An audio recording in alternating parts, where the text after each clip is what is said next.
Halo, assalamualaikum warahmatullahi wabarakatuh. Jumpa lagi dengan saya Rinarsi, yang hari ini akan mengajak teman-teman semuanya mengikuti kegiatan kami yang ada di Desa Bilalea, Kecamatan Taupa.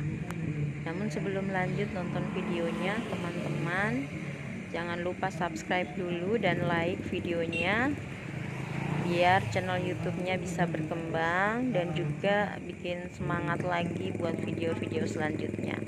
Tonton terus ya teman-teman sampai selesai. Assalamualaikum warahmatullahi wabarakatuh. Assalamualaikum warahmatullahi wabarakatuh.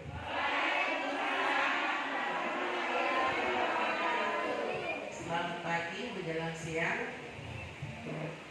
Puji syukur yang kita panjatkan kepada Allah Subhanahu wa taala karena atas banyak karunia-Nya sehingga banyak diberikan nikmat, berupa nikmat kesehatan, kesempatan sehingga kita dapat berkumpul di tempat ini adalah Desa Bilalea guna untuk sosialisasi tentang PHBS, kesehatan reproduksi bagi remaja dalam rangka pencegahan atau penanganan stunting.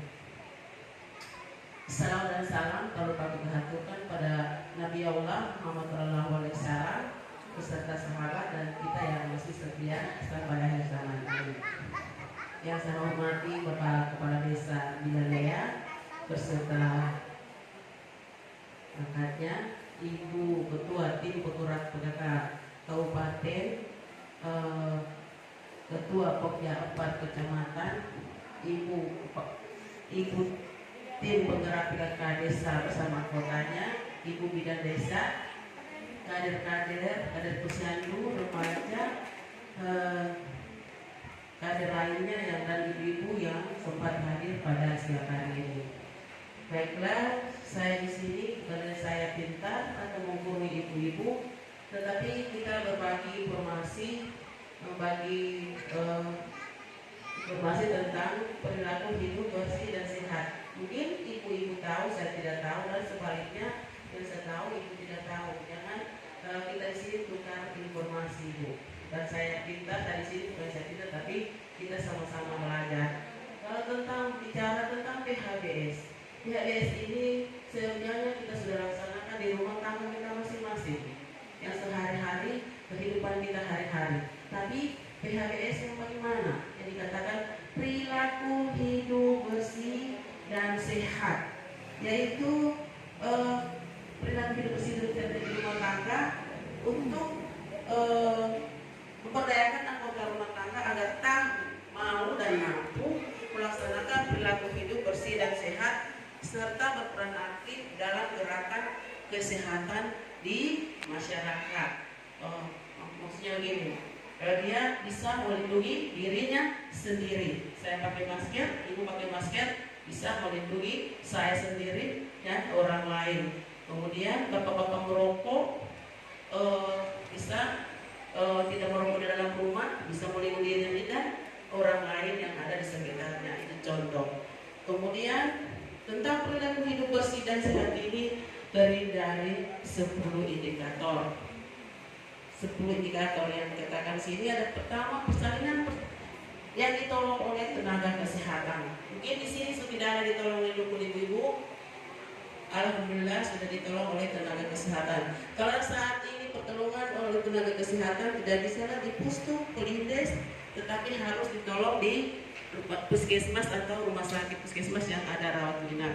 Jadi minta tolong ibu-ibu kalau ada saudara, anak mantu atau keluarga yang melahirkan, tidak terjadi apabila ada kelainan-kelainan, contoh perdarahan dan sebagainya, cepat dilayani atau ditangani karena jarak puskesmas rumah sakit di sini mungkin agak jauh. Jadi sekarang ini harus pertolongan persalinan ditolong oleh tenaga kesehatan supaya cepat tertangani kalau ada hal-hal yang tidak diinginkan. Kemudian setelah ditolong oleh tenaga kesehatan, indikator yang kedua, setelah lahir diberikan langsung diberikan ASI eksklusif. Pas lahir langsung simpan di dadanya ibu, langsung dikasih tete. ASI eksklusif maksudnya ASI top. Dari lahir sampai 6 bulan tanpa pemberian makanan tambahan. Jadi selama 6 bulan bayi tersebut tidak bisa diberikan pendamping ASI atau super susu per bulan. Jadi harus ASI top. Jadi di sini ibu-ibunya yang menyusui perlu asupan gizi yang cukup. Ya. Kemudian setelah lahir harus lagi dibawa ke posyandu, ditimbang balita tersebut selama 5 tahun. Jadi dari 0 saat baru lahir harus dibawa ke posyandu. Tujuannya untuk mengetahui pertumbuhan dan perkembangan si bayi atau balita tersebut. Kalau perkembangan terhadap otaknya, pertumbuhan adalah fisiknya, di sana ditimbang berat badannya, tinggi badannya, lingkar kepala, lingkar dada dan sebagainya, itu pertumbuhan fisik. Jadi mari kita hayo-hayo ibu agar membawa balitanya ke posyandu. Ini bukan hanya tugas ibu bidan atau kader posyandu, tapi tugas kita semua untuk menghayo-hayo agar ibu rajin ke posyandu. Karena biasanya kalau adik-adik atau balita sudah habis imunisasi, biasanya bukan malas, sudah tidak dibawa lagi ke posyandu atau tidak naik-naik berat badannya. Ibu balitanya dibilang anakku tidak naik-naik berat badannya. Iya ibu kader, ada begitu biasanya, tetapi di sini mungkin tidak ada. Kalau di tempat kami kalau sudah habis imunisasinya, kita ibu-ibunya bukan malas lagi, dia mungkin sudah habis imunisasi tidak mau lagi. Mungkin pemahamannya ibu sudah habis imunisasi tidak perlu lagi timbang. Padahal penimbangan itu penting untuk diketahui, untuk mengetahui berat badannya bulan lalu naik, bulan ini turun dan sebagainya. Mungkin tidak dibawa bulan lalu tapi bulan ini datang dia. Berat badannya, perkembangan dan pertumbuhannya diketahui di posyandu. Kemudian indikator yang 4, menggunakan air bersih. Di rumah tangga kita harus punya air bersih dengan catatan air itu jangan berwarna berbau. Itu syarat-syarat dari air bersih. Air itu sangat penting untuk kehidupan kita sehari-hari.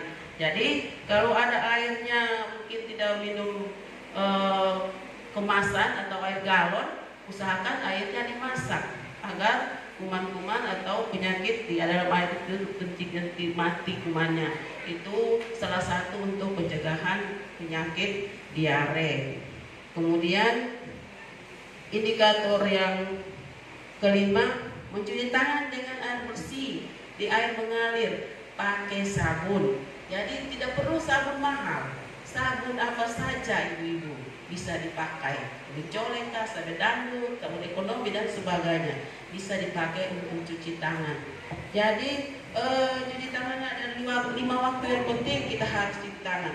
Sebelum makan, setelah buang air besar, sebelum menjamu makanan, sebelum menyusui bagi ibu-ibu yang menyusui, kemudian setelah ibu-ibu beraktivitas. Jadi kalau ada anak kita bermain di luar, masuk cuci tangan lagi. Bapak-bapak dari luar atau dari bekerja masuk cuci tangan lagi. Ibu beraktivitas pegang-pegang segala macam, bercuci tangan lagi. Maaf, kalau di rumah ibu masih ada cuci tangan kayak di depan?